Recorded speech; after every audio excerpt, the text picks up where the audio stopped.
So this is quite a particularly terrifying escalation being done here by the Russians.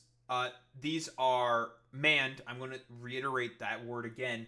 Manned jet airplanes, MiGs to be specific, violating NATO airspace, coming through the fucking Gulf of Finland into Estonia, and being able to sort of like hover around there for 12 minutes. Now, 12 minutes, that's a lot of fucking goddamn time.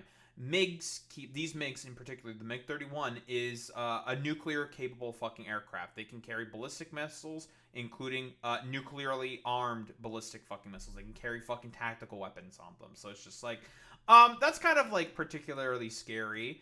And again, like it's just an emblematic sort of thing that, whoa, Donald Trump's fucking weakness and abstemiousness in the face of Vladimir Putin, just like calling him out, saying like, "Well, you're not going to do anything, Donald, because we're best friends, right? You're not going to do anything about the fact that I keep violating NATO airspace."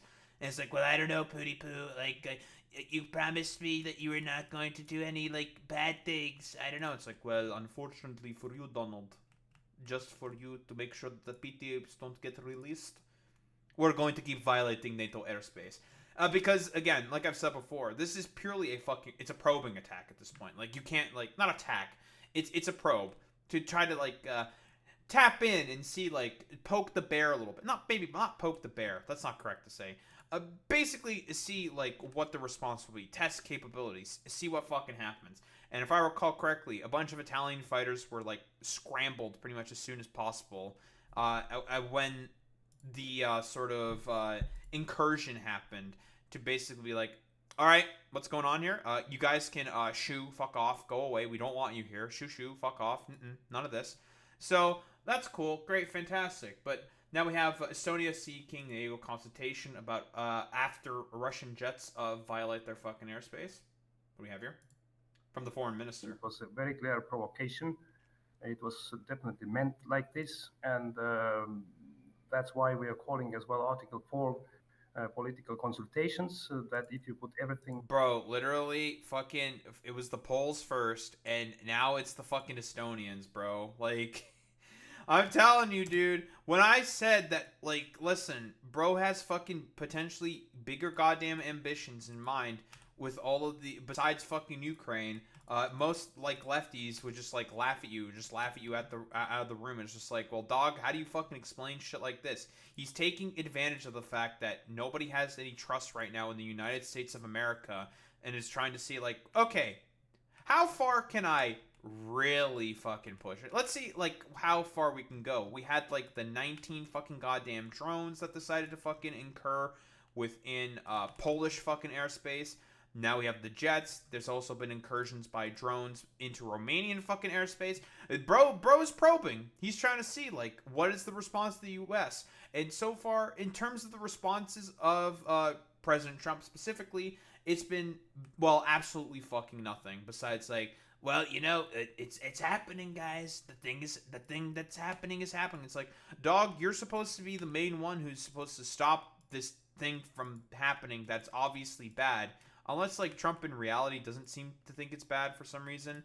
Uh, I don't know.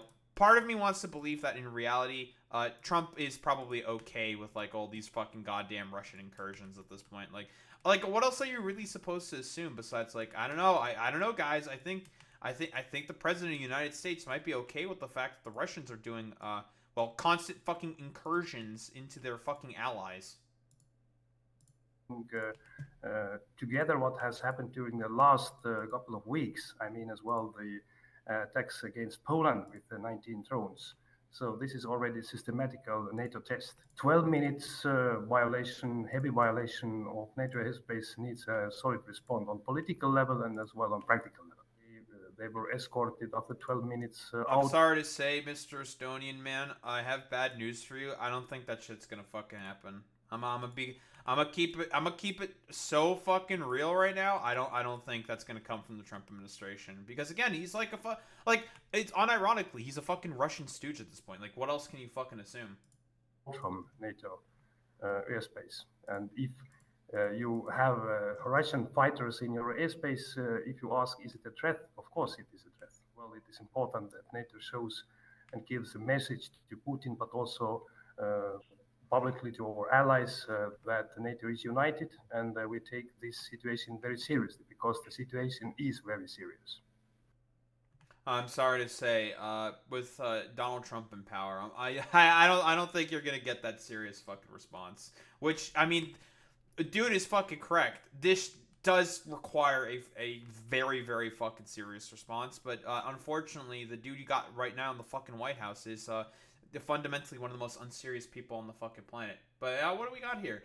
Estonia has requested a consultation with other NATO members after Russian warplanes violated its airspace on Friday morning. 3 Russian MiG-31 fighter jets entered Estonian skies without permission and retained for a total of 12 minutes. Now, keep in mind, 12 minutes for a fucking goddamn fighter jet is a long time. You can fucking easily, during that time, get proper targets, have a good, like, sort of a little bit of a fucking look around, a little bit of a look-see, to see what the fuck is up, what's going on in terms of capabilities, defenses. You get, like, a gauge for as to how long it might take for your opponents to try to respond to an incursion like this before, facing any actual, like, real consequences. Like, this is valuable fucking goddamn data that the Russians, in particular, have acquired for, well, 12 minutes, dude. Like, that's just how, like, genuinely fucking insane the situation is, dude. Like, 12 minutes is a long time to just get a lot of fucking information, especially with, like, how many modern instruments exist within fighter jets nowadays, dude. Italy, Finland, and Sweden scrambled jets under NATO's mission to bolster its eastern flank. A NATO spokesperson said it was yet another example of reckless Russian behavior and NATO's ability to respond. Russia denied violating Estonian airspace. Well, that's a fucking lie, but of course they're going to always claim that, because if they didn't, it would escalate and get worse. But tensions have been escalating recently after Poland, Romania, both NATO members, said Russian drones breached their airspace. Again, with the case of the Poles, right, it was about 19 drones in a Ukrainian attack. That, I think, is more than likely absolutely fucking purposeful. Now, with the Romanian incursion, there's a little bit more plausible deniability in terms of what the Russians can say, because, I don't know what kind of, like, drones did the fucking goddamn incursions in particular into the Romanian airspace. I don't know if they were, like, smaller scout drones or other kinds of drones in particular. That I'm not very, very certain about. But they have more of an argument, the Russians, in saying, like, oh, well, I mean, it was only, like, 1 or 2 drones that, like, veered off course. Like, there's way more fucking deniability that's possible there for, well, the Russians in particular, right? Article 4 of NATO treaty formally starts urgent consultations within the 32-member alliance, which ties the U.S. and many European nations together on collective defense. It is the second time this month that a NATO member requested Article 4 consultations. Poland did so on September 10th after Russian drones entered its airspace. Estonian Prime Minister Christian Michal said NATO's response to any provocation must be united and strong. We consider it essential to consult with our allies to ensure shared situational awareness and to agree on our next joint steps. See, here's the fucking goddamn thing. It's responses like this from Trump that make it such that Vladimir Putin is fucking sensing some kind of weakness. I don't love it. I don't like when that happens. Could be big trouble. It's just like, dog, the reason why he's doing big trouble right now is because you're wholeheartedly unwilling to condemn and push back. Like, you want a fucking strong response? You sanction the fuck out of the Russians, being like, listen, Putin, you listen, Pooty Poo, we're best friends, right? We're still best friends, but I'm gonna have to sanction the fuck out of you for this bullshit, bro. Like, this is some real shit. You can't be doing this, That would be like an actual response, but is he really gonna do it? I don't think so, guys. Czech President Petr Pavel on Saturday said NATO should respond to such provocations by shooting down planes. Ooh, that would be quite the escalation. But hey, like, violate our airspace when we don't want you to. Like, okay, fuck around and find out. Like, dude, we told you not to do this. Like, get out of here, bro. Like, fuck off. Pavel, a former chairman of NATO's military committee, said, unfortunately, this is a balancing act bordering on the edge of conflict. One simply cannot retreat in the face of evil. Estonia, which shares a border with Russia to the east, says that this was the 5th Russian violation of its airspace this year. 5th. Dude, it's so funny how basically it's like it's similar to like when the Chinese do consistent incursions on Taiwanese fucking airspace. Like China loves to violate fucking Taiwanese airspace consistently with jets, drones, and like a whole other matter of like military fucking craft, right? Like this is like it's like one for fucking one, dude. It's fucking wild, dude. Officials said the Russian aircraft entered its airspace from the northeast and were intercepted by Finnish jets over the Gulf of Finland. Once inside Estonian airspace, Italian F-35 jets based in Estonia were deployed under NATO's Baltic Air Policing mission to escort the aircraft out. The government said the Russian jets had no flight plans, had their transponders turned off, and also did not have two-way radio communication with Estonian air traffic control. Again, the intention is rather fucking simple here. They're probing. They're looking to see like what can we really get away with? Like what's going on here? What can we do? What can we see? You know, like do a little bit of scouting, see what NATO capabilities are. What do we have here? Russia's defense ministry said the jets were on a scheduled flight in strict compliance with international airspace regulations and did not violate the borders of other states, as confirmed by objective monitoring. Yeah, totally, bro. Sure. It said they flew over neutral Baltic waters, more than 3 kilometers from Vaindalu Island, which belongs to Estonia. Now, what do we have here with Trump? What do you say? Russian jets entered Estonia's airspace today for 12 minutes. Do you see that as a threat to NATO? Well, I'm going to have to look at it. They're going to be briefing me in a short while, so I'll let you know about it tonight or tomorrow. What's your take in general? Just being well, I don't love it. I don't love it. I don't like it when that happens. It could be big trouble, but I'll let. Well, see, okay, again, like I mean, this is the same shit that we read before. Trump, this is it's responses like that have made it such that like Putin is smelling fucking weakness. He's smelling fucking potential some blood in the fucking water, and he's probing. He's trying to see like, okay, like he didn't give a fuck about all of our other incursions before, and has like slowed down fucking arms shipments to the Ukrainians. What else can we like really get away with? Like, what can we pull? What can we do? Like it's weakness, dude. It's weakness. This is what it fucking looks like, and it's being taken advantage of. Russia launched a full-scale invasion of Ukraine in February 2022. President Trump has been leading efforts to end the conflict, most recently by inviting his Russian counterpart to Alaska for a summit. As we all know, it was just a complete LARP cope shit tier sort of like meeting that basically ultimately fucking accomplished nothing because Trump just decided to let just capitulate and was real fucking happy about the fact that Pootie Poo, his like favorite fucking little best man, his little baby man, his little favorite fucking guy, the fact that Vladimir Putin decided to be like, well, yes, of course, President Trump, you were cheated during the election. I totally agree with you. And he's like, see, guys, even my best friend, Vladimir Putin, agrees that I was cheated on the fucking goddamn election, which means it has to be true, and he's totally not saying that because he wants to just make me look like a complete fucking buffoon on the international stage by playing to my sort of, like, inhibitions and other sort of,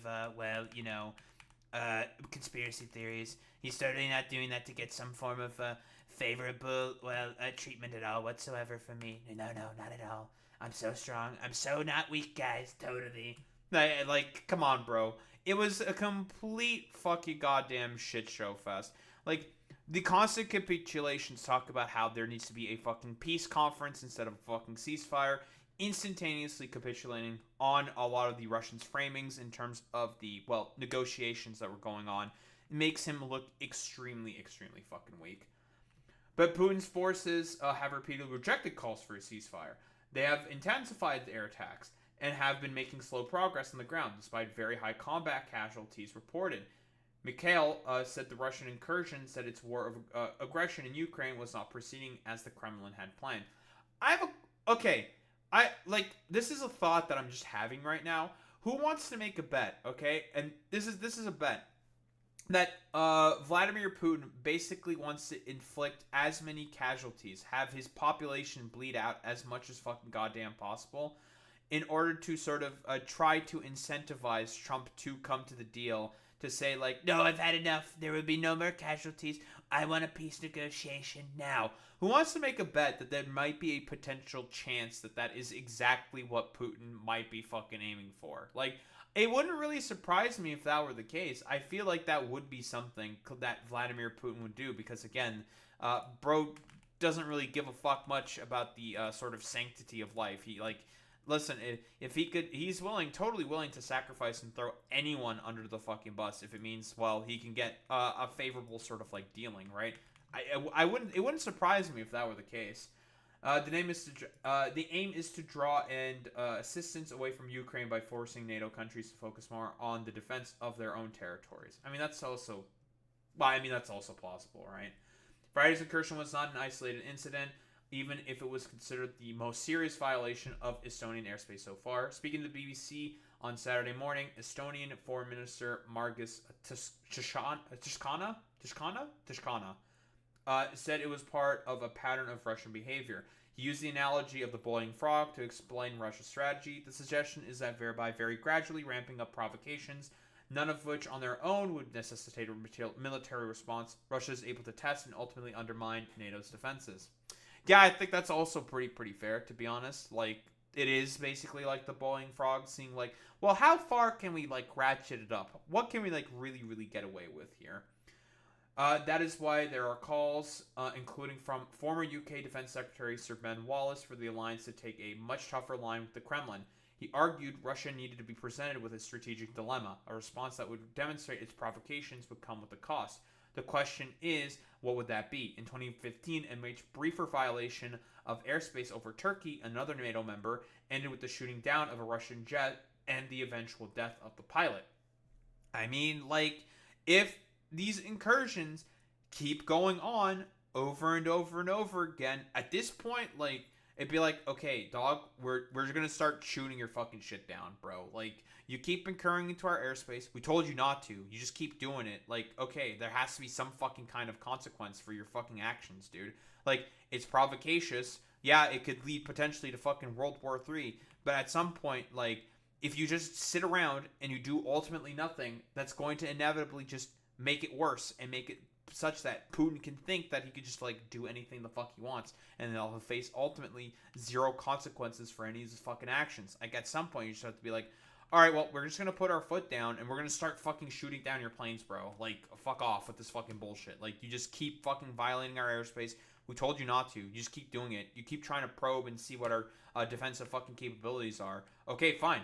Like, we're gonna start fucking giving you consequences. And again, like, for the Russians, in terms of replacing assets like fucking jets, like advanced fighters like MiGs, that's kind of a bit of an expensive proposition right now for the Russians. You know, it could also bring some economic troubles for them as well. You know, lots of things to consider. That resulted in diplomatic and economic consequences, but not all-out war. And no similar incursion has been reported since. Well, it's happening again. Would the same be true if the MiGs have been shot down this time? It's impossible to say with any certainty. One vital added complication would be the response of President Trump. As ever with this president, it's a fool's game to make predictions. But it is very possible that he would view the shooting down of Russian planes, even in NATO airspace, as a significant and unnecessary escalation, and one he would oppose. I don't think that's, like, ridiculous or hyperbolic to say. Like, he has been, I think it's pretty safe to say, more or less a complete fucking Russian stooge. A complete he's an asset, bro. Like, he is a fucking asset for the Russians. Listen, you could say it's, like, silly, hyperbolic, like, oh, of course not. He would never be an asset for the Russians. It's like, but he's, like, capitulated to, like, literally all of the framing possible of the Russians done by the fucking Russians, and you want to really expect me to believe that he's not a fucking asset at a particular point, that he's not just fucking compromised? Like, come on, like, seriously, dude. Were a wider conflict to result, it is entirely conceivable he would view Europe as being significantly responsible, and so may refuse to offer a vital U.S. support. Maybe he wouldn't even fucking follow up on an Article 5 call. That's possible. That door could be potentially opened. That would have repercussions beyond a single incident, calling into question NATO's much vaunted Article 5, which says that an armed attack against one or more members would be considered an attack against all. That would be a nightmare scenario for Europe and a dream one for the Kremlin. All in all, it has created an environment of extreme strategic uncertainty for European powers, one they are still trying to decide how to respond to. Last week, Poland's military said it had shot down at least 3 Russian drones, with Prime Minister Donald Tusk saying 19 drones were recorded entering Polish airspace.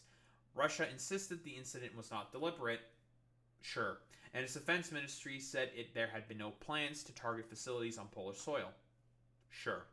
Belarus, a close Russian ally, said the drones entered Polish airspace accidentally after the navigation systems were jammed. Listen, if it was 1 or 2 drones, okay, sure, I can believe you. 19? 19. Alright, bro. Several days later, Romania's defense ministry said it had detected a Russian drone when 2 F-16 jets... Oh yeah, that's also another thing that kind of throws down into the wind of this particular narrative, is like a couple days later, it was 2 drones. And now it's manned jets, dude. 3 manned jets. I don't know. At this point, what else are you supposed to think besides, guys, it might be on purpose at this point. I don't know. And Russia's just doing fucking probing in order to see like what they can really get away with. I don't know, guys. When 2 F-16 jets were monitoring the country's border with Ukraine after Russian air attacks on Ukrainian infrastructure on the Danube. The ministry said the drone later disappeared from the radar. Russia has not commented on the issue. In response to Russian incursions into Poland and Romania, NATO pledged to move troops and fighter jets eastwards. Planes from the UK, France, Germany, and Denmark are all taking part in air defense missions over Poland in a bid to bolster the alliance's eastern flank. I don't know, like, what else is there to really say besides, like, this is an obvious fucking provocation being done here by the fucking Russians. Like, what else are you really supposed to think, or what else are you really supposed to say? Like, it's obvious at this point. They know what they're doing. They know, like, because these are manned fucking planes. Now, you can say this fucking argument, this whole, like, song and dance, obviously, about, like, well, you know, guys, aren't we being a little too sort of, like, hyperbolic and facetious in saying that, well, you know, it can't be just all, like, Vladimir Putin's fault, and it's all sort of just, like, hysterical and, like, what's going on here. It's like, dog, like, they've done this before. This also happened in fucking 2015, as has been mentioned in the fucking article. At some point, you just have to assume the problem is with fucking Trump's sort of abstemiousness and being really, really fucking weak, and him being, well, pro fucking Russian. At some point, you just have to be like, dog, like, there's only one consistent thread here, and that is the fact that Putin senses some form of weakness in the president of the United States, and he thinks that he can fucking get away with shit like this. And overall, like, I don't know what else you're really supposed to say besides, like, yeah, duh. I think it's, like, pretty safe to say that at this point, like, Putin fucking thinks that he can fucking get away with it more and more easily because he senses weakness from the fact that the president of the United States is not willing to wholeheartedly come down on the Russians, whether it be with, like, a sanctions regime or really much of anything at all, in order to be like, okay, Putin, listen, you've had your fun, bud. You've had your fun. We've all had we did a little bit of trolling, but at some point, well, we have to stop. We have to stop because you're causing a lot of tensions and a lot of problems in the fucking goddamn region, Putin. So at some point, like, you just have to stop, my man. Listen, I don't want to do this as much as you do. We're good friends, obviously, but listen, you're causing a lot of issues, so you need to stop. And whether that be sanctions or giving some kind of, like, other economic consequences to the Russians, like potentially even going as far as, like, shooting down jets at this point, like, there's precedent for this, and it's not led to war. Because, again, like, I don't think the Russians want war with NATO, because I don't know if without the U.S. they would still get potentially fucking trounced, but, like, dog, like, let's be honest here, the Russian military is a fucking goddamn paper tiger. They're still having troubles fucking taking over Ukraine, dude. Which is just like, I don't know, man. Like, spare me it. Like, they are proving more and more so, militarily speaking, that they are a fucking paper tiger. And that they don't, like, in a straight up conflict against Western powers, they will more than likely get trounced, in a straight up open conflict. But again, with, like, the president of the United States being as abstemious as he is, and, well, pro-Russian as he is, it might throw a lot of doubt in the wind, and it may give some undue fucking confidence to a guy who is, well, let's be honest here, wholeheartedly, completely uninterested in I don't know, the sort of like stability of the region, and will just do like anything possible in order to gain like more political power and sort of more territory for himself. Because that's what it really is with like Vladimir Putin. Like he just wants more territory for himself to have like some kind of like secure legacy for himself when he, well, inevitably sort of like passes on. Like that's I don't know. There's like really not much else to say besides like the only reason why this is like even happening to begin with is because of just how ridiculously weak, well, pathetic and ineffective the Donald Trump administration has been in terms of this particular issue. So yeah, like at some point you just have to assume it's just like I don't know, dog. Like Trump is just pathetically weak, and he's just letting the Russians run fucking roughshod on fucking NATO for like no reason. Don't think there's really much else to say besides Trump is a fucking weak, pathetic, like Russian fucking goddamn asset.